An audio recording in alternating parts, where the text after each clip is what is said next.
Welcome to another episode of For You to Survive. This time I'm in Greece. We're going international this time. This is a mulberry tree. I'm pruning it because it's getting too close, so I have to cut it.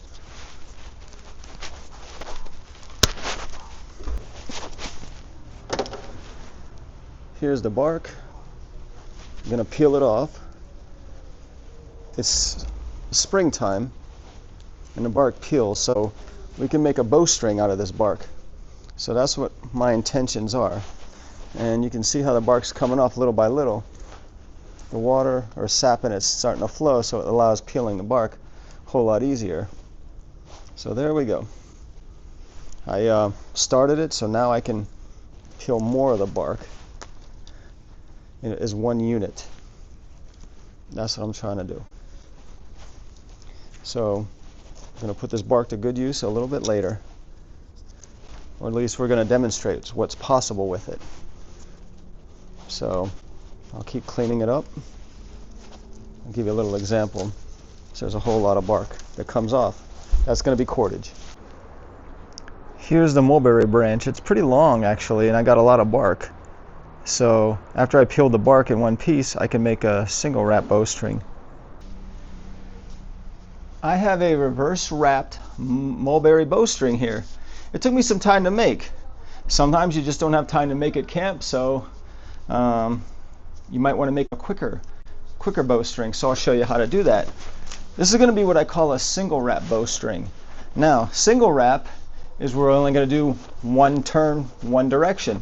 So this is the bark from the mulberry branch that you saw earlier.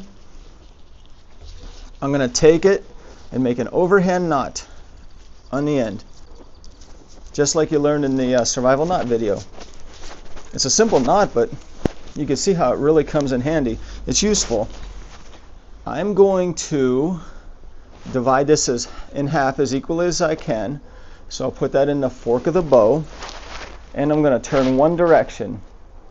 Hold it with my other hand. I'm going to turn one direction, one direction, one direction. And you can move fairly quickly at this pace. Now the holding hand, the left hand of mine, is keeping everything tight. I'm keeping the tension in the bowstring. So that keeps it from unraveling. So that's kind of one of the things you have to consider with using this. But the speed in which you can make a bowstring is phenomenal. I'm past halfway of done twisting a bowstring already. That's quite remarkable.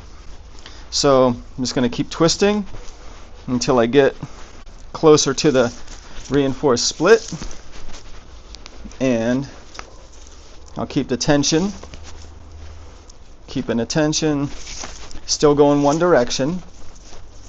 There we go. A little bit more. Now, if I let up a little bit of tension, you can see how the eye of the bowstring is made here. So that's not bad. So now I know that that's a good place to put the cordage in my reinforced split. I can wrap around a couple times, put the cordage through the center. I can tie knots. I can use hand tension. And usually that's what I do with the remainder of the cordage that I have. So, and that's not too bad, because you want to use that, you want to keep that extra cordage on there in case something breaks and you need to re-tie your bowstring or retwist it. So this would be it. We'll pretend like this is a spindle because it's for demonstration. So there's a good connection there. So that ain't bad at all. But if I needed to adjust it, make it tighter, which I could, I unwrap it and go my way. Let me show you something else. Here's another interesting option.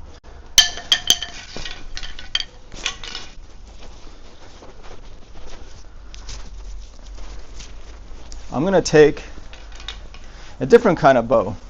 This bow has a classic fork on one end, but it also had another branch on this end, which allows me to have the correct length of bow, which was rather fortunate. I'm going to swap at the fork the single wrap bowstring, and I still have my eye of the bowstring in there. I'm just going to give it a little bit more tension just to keep it, but now I can wrap around I can wrap around that fork and come around this way. I can come around that way. I can come through. I can tie a knot if I want to. I can tie a half hitch in here, which I'll do. I can tie another one if I wanted, but that makes the point that this is a nice tie-off point.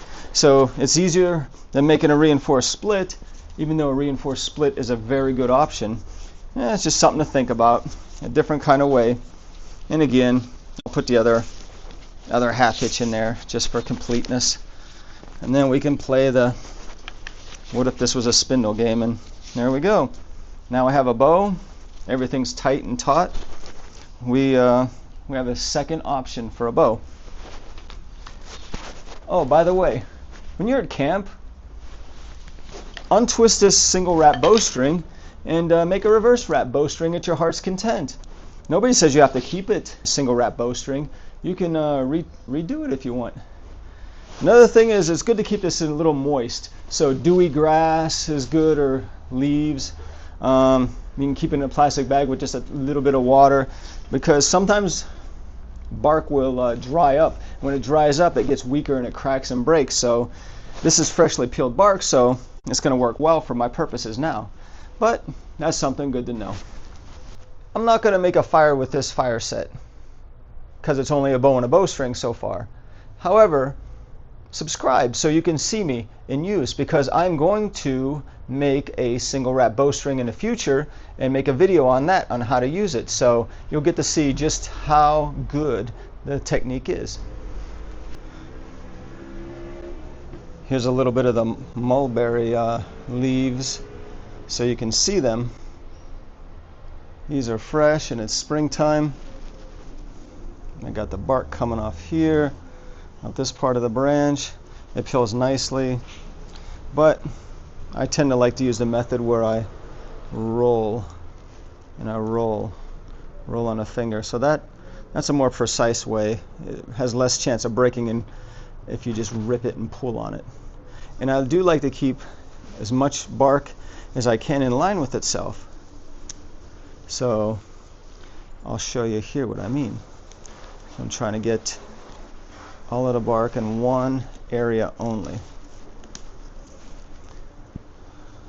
So now that I have most of the bark here, you can see how I'm going to try to, oh, this one's trying to not come along with us.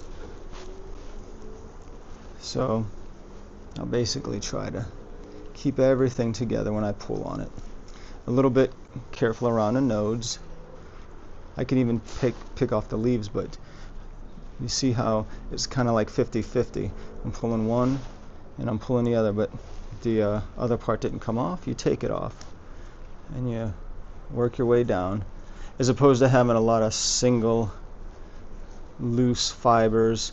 Some's up here, some's down there, some's there.